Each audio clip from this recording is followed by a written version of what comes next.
Good morning, good afternoon, or good evening. This is Pamela, and you are watching PETV Reacts, where I am going to do a review of you see the title. We are reviewing Cross,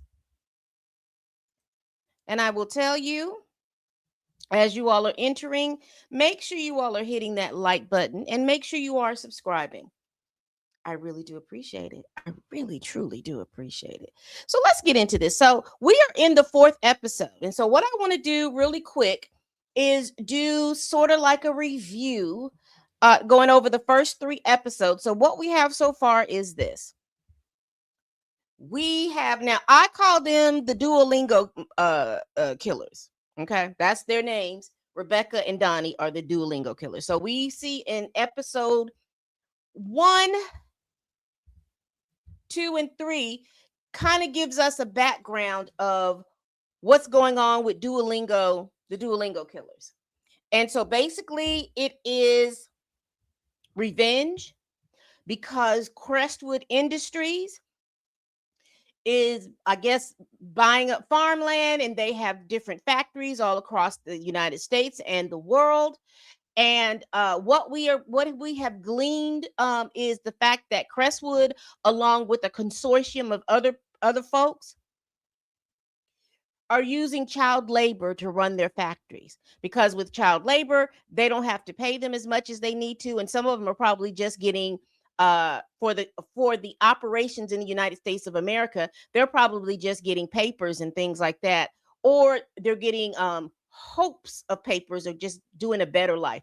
They're not getting paid much, but if anything, and if they're getting paid anything, they're probably saying, well, you work this much, it costs this much to work, we're going to have to deduct your food and all this other stuff from your stuff. It's probably something. So we see that the Duolingo killers, which is Rebecca and Donnie, or Luce or Lupe, whatever you want to call her, the light. She's doing it because you remember she pruned from the timeline the billionaire that everyone knew was dealing with, was essaying children. She has pruned a couple of other people from the timeline in regards to that. And she's looking for Durand. Now, Durand is the guy who owns Crestwood. She's looking for him.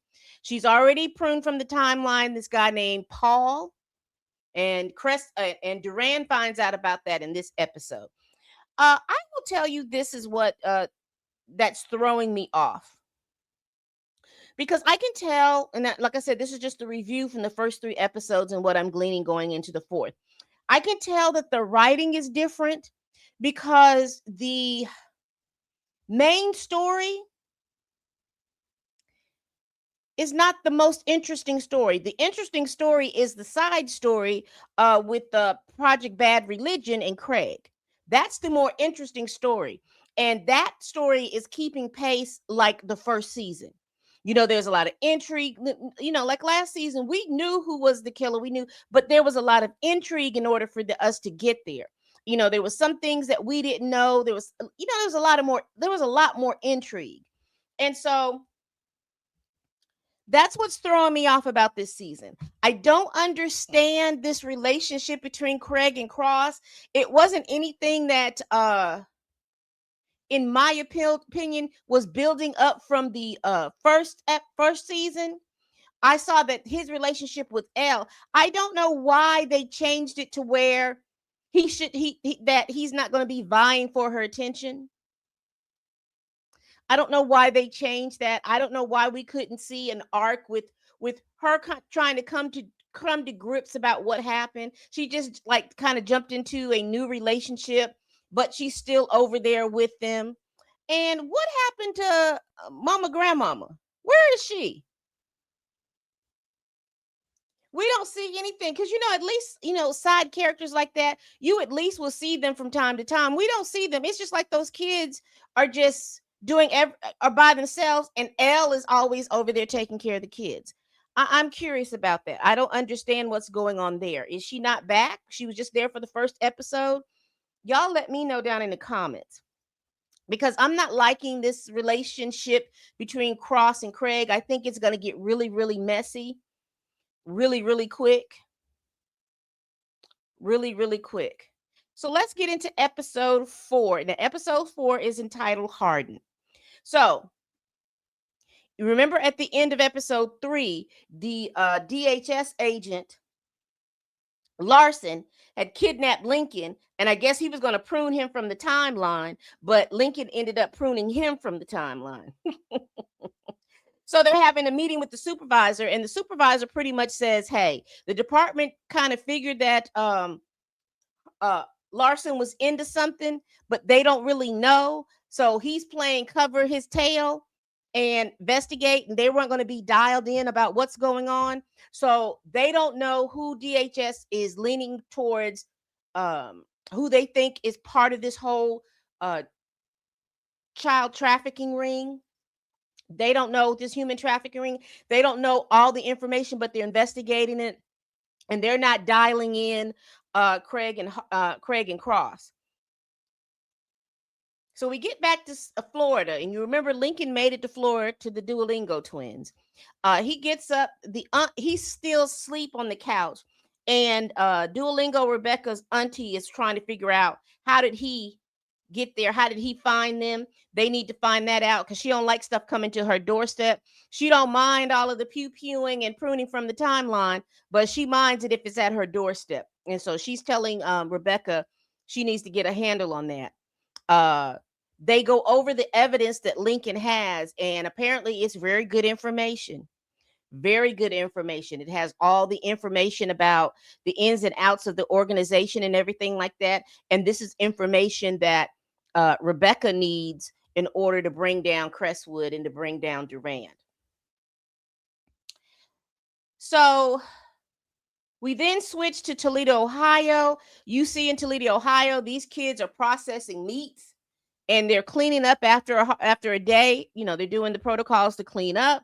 It ends up that the Department of Labor shows up, finds out there's some underage kids there, and they shut the place down. The security guard for Durand comes in and explains it to him. You know, he's all, oh, I want to save the world. I want to make sure that the world is a better place, but you don't mind using child labor because you like that.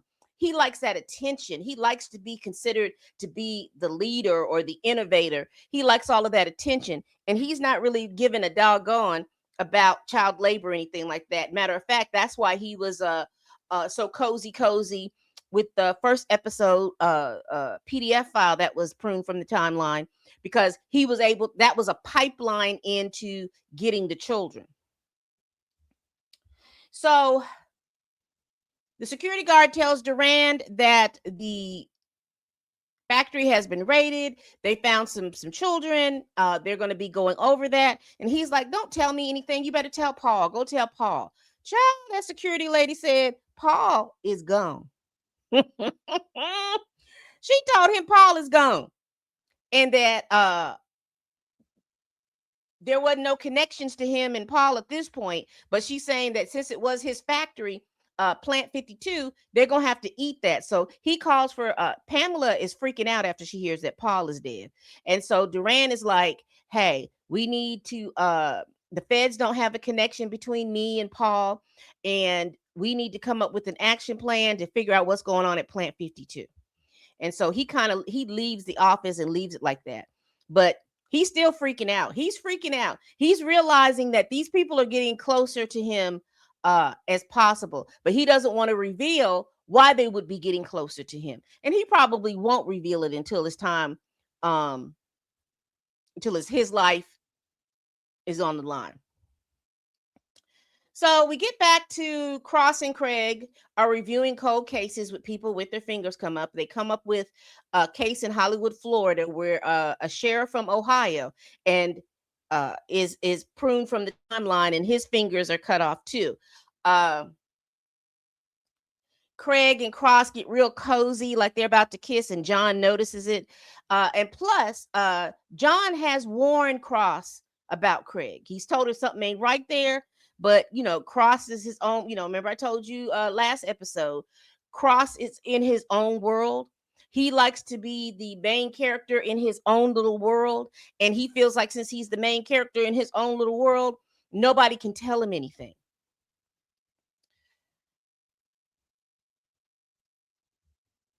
I will say that the main storyline, I like how they're leading us little breadcrumbs though. Because I'm just seeing that this sheriff, I just looked at my notes and realized he said sheriff from Ohio killed in Florida. So that lets me know that there's all these little different connections are going on. We're making all of these little different connections about the main case. And Duolingo, Rebecca's aunt questions Lincoln about how he found them. He explained that there was another murder that happened, and he kind of connected the dots because the eyewitness said that the person who was murdered was seen with a woman. So he put two and two together and realized, it had to be somebody who wanted revenge. He put two and two together, and he came back to Duolingo Rebecca. Um, Craig meets up with Bobby Trey. She gives him money at a Chinese food restaurant. Bobby Trey informs Craig that he found the auditor, Ibrahim, and he got the information on a stick. He says, but they couldn't open it up because it was encrypted. They go to the back of the Chinese restaurant. Uh, and Su Lin has this little computer hacking gang back there. And she tells him, she gives him money. She says, this is my personal money. Figure out what's on, open those files. We go back to John because remember, these are side stories. This is another side story that I'm interested in. You remember John's mother, LaDonna Duvernay, has been arrested for murder. So they get a lead on who could possibly be doing this stuff. They infiltrate a gambling operation in the back of a dry cleaning store, and they talk to the owner, the person who's running the gambling operation, and they ask John and his partner, ask him, Amelin, I think her name is Amelin. John and Amelin asked the guy, who do they think would be wanting the person that LaDonna is accused of pruning from the timeline, who would want that? And he gives the initial TK. John goes back to LaDonna. LaDonna acts like she don't know nobody named TK. She don't know nothing. And they figure John and Amelin, I think it's Amelie or Amelin, believe that she's lying, but they don't know why she's lying. And they're trying to figure out who TK is. So, again, the side stories. Bobby Trey having to unseal the information on the encrypted stick that Ibrahim had put together. That's really interesting. Also, what's interesting is John trying to figure out who killed the person his mother is accused of killing. And we're finding clues about somebody with TK. The main story is just flowing because we really we understand now what's going on and what's happening. That there are that the Duolingo murderers are trying to get to Duran and anybody else who was caught up in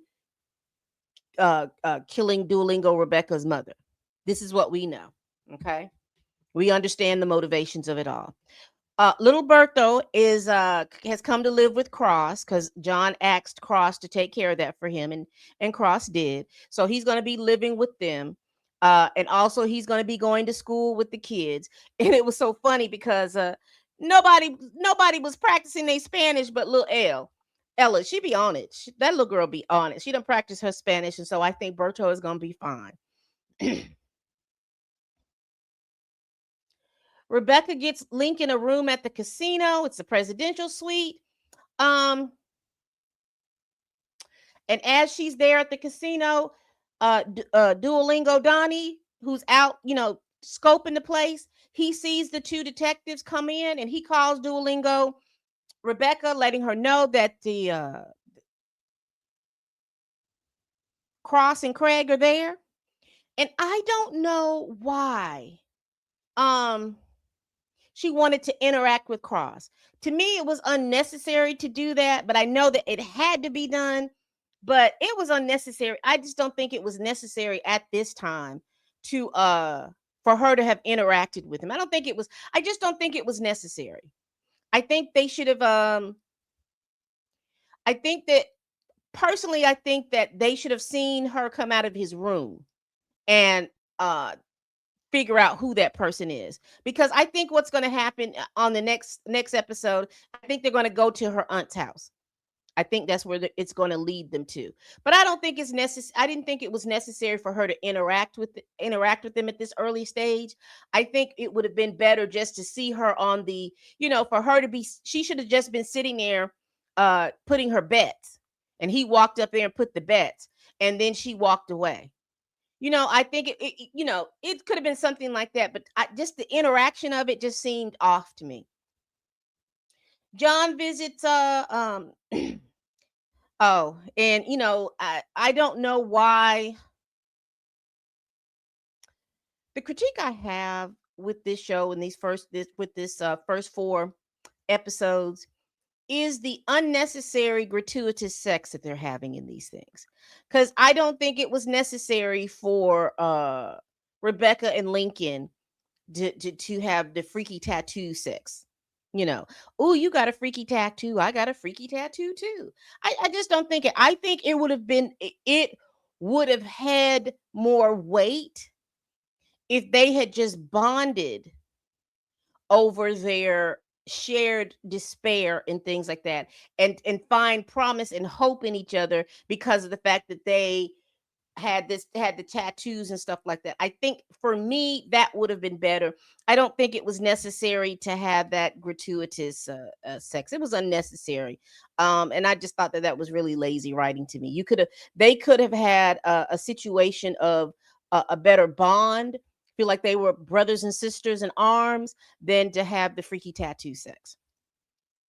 So John goes to the school. The principal says that Berto is doing well. They say he doesn't speak good English, but he understands English, and that he is on point as far as his class is concerned. He is on point, and he tells John. The principal tells John that Berto picked astronomy for his elective because his sister had taught him a lot about the stars. And so John asks Berto, "Well, where is your sister?"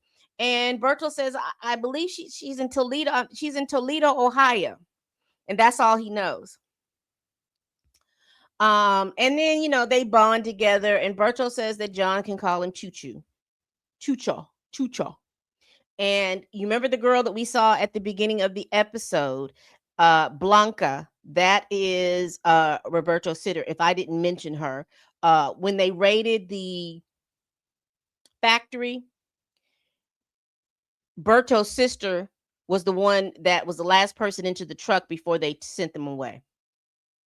So I did say in my notes, I did just talk to you about that I was not feeling Craig and Cross start believe that Lincoln is a vigilante, not necessary revenge killing. The killings, Lincoln and the killings don't match up, because he showed up at the place with a camera, and these people are chopping off fingers and doing all kinds of stuff like that. It's not matching up.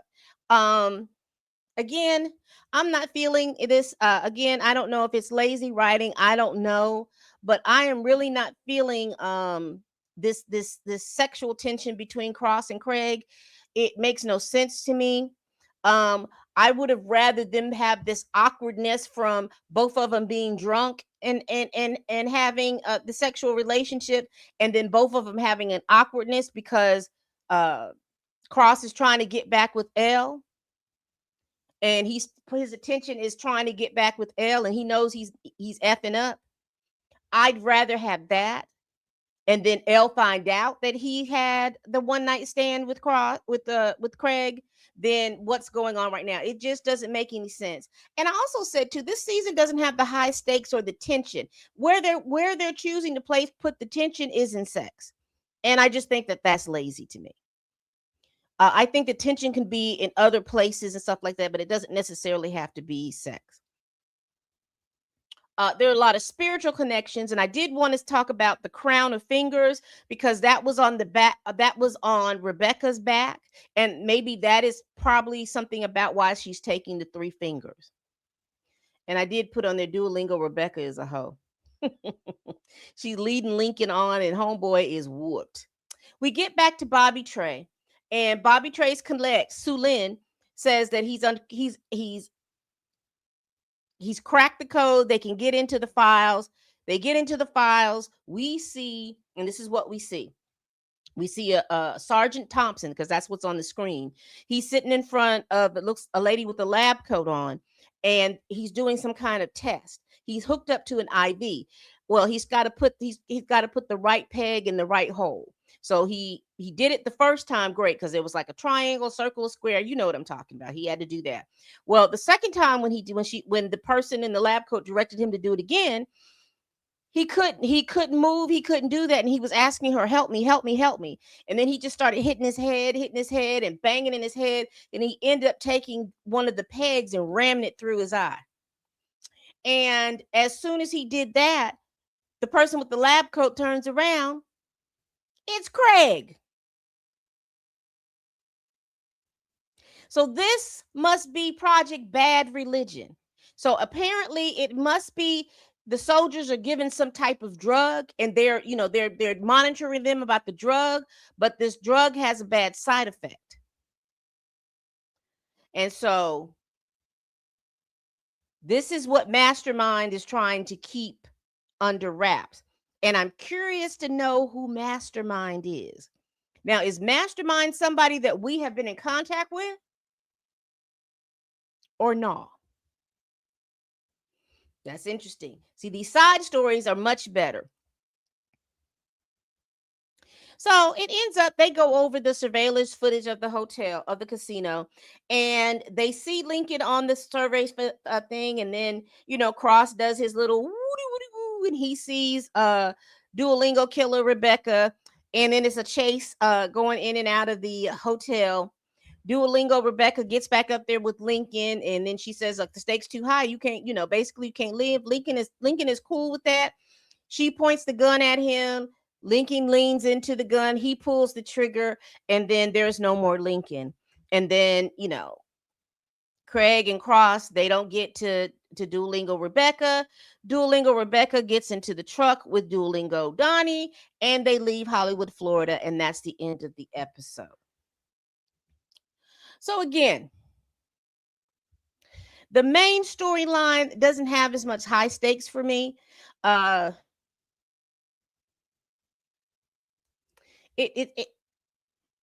It's interesting because I want Berto to get his sister, but I think the side stories are more interesting to me. I'm thinking that what's going on with Craig and the Project Bad Religion, and her trying to get everything closed up so Mastermind wouldn't be coming after her. I think that's a more interesting and compelling story. I think this side quest that John is going on, trying to free his mother from a murder charge, that is a more interesting story in my opinion. So I am looking forward to the side stories. I'm looking forward to see the side stories play out in this next episode, because like I said, this main episode is it's not giving what I think it should give. I don't know what it needs to do. I don't know if we I think because Durand called the director to have him find somebody who is trying to prune him from the timeline. I think that may have made the high stakes go down for me. I think it would have just been better if he received the fingers and not try to keep things under wraps and all this other stuff. I think it should have been public. I think that somebody should have presented him a gift, and he would have opened it in public, and then he'd have pulled it out, and then that's when we would have seen the fingers. And that way he would have been, they could have been doing their investigation and not really including him in a lot of the stuff. I just think that was silly and stupid, but just doing an investigation, and they're always coming back to him and they're asking him questions. And then he would send his security guard out to try to muddy the waters, so to speak. But anyway, that was the episode. What did y'all think? How are y'all? Are y'all enjoying this season of Cross? Because the overall title of it remember when we started, was bitter fruit. So bitter fruit, we did episode 1, which was harrow. Episode 2, scatter. We've done episode 3, which was feed, and now we've completed episode 4, which is harden. All right, people. We do this every week. Please like, comment, and subscribe. Please share this video if you care. Y'all, please tell a friend, tell a kin, tell a coworker, tell that heifer that you can't stand that I'm over here making these videos. And as always, people, bye-bye.